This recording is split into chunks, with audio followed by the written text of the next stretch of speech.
உங்களுக்கு முஸ்லீம்ஸ் ரொம்ப இணக்கமா இருப்பாங்கம்மா. அவங்க ஒரு ஒரு ஆக்சுவலா வந்து நிறைய பேர் நான் இந்து சென்ட்ரிக் பர்சனாலிட்டி தான். ஆனா முஸ்லீம் மாதிரி ஒரு அற்புதமான ஒரு ஒரு ஒரு ஒரு பீப்புள் கிடையாது. இல்ல பாசம்ன்றது ரெண்டாவது விஷயம்.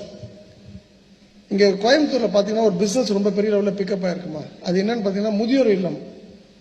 கோயம்புத்தூர் தான் பெஸ்ட் பிளேஸ்ன்ட்டு. முஸ்லீம்ல யாராவது ஒரே ஒருத்தனை நீங்க சொல்லுங்க, அவங்க அம்மா அப்பா ஹோம் ஏஜ்ல முதியோர் இல்லத்தை தங்க வச்சு பாத்துறீங்களா? இல்ல சார்.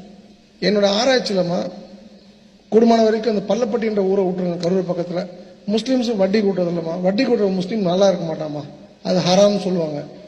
மூணாவது விஷயம், நல்ல தெருக்கூத்து கெட்ட தெருக்கூத்துன்னு வாசல் இருக்குமா. நல்ல தெருக்கூத்து அப்படின்ற ஒரு விஷயம் பாத்தீங்கன்னா 90%, 95%, 100%, 99% நம்ம சொல்லலாம், அது முஸ்லீம்ஸ் தான் இருக்குமா. அதுக்கு காரணம் அவங்க பண்ண புண்ணியங்கள்மா.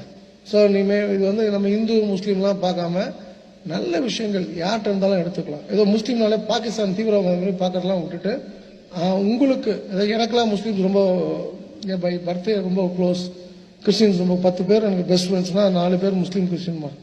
ஸோ உங்களுக்கும் முஸ்லீம் யாராவது இருந்தாங்கன்னா ஃப்ரெண்ட்ஸ் இருக்காங்களா?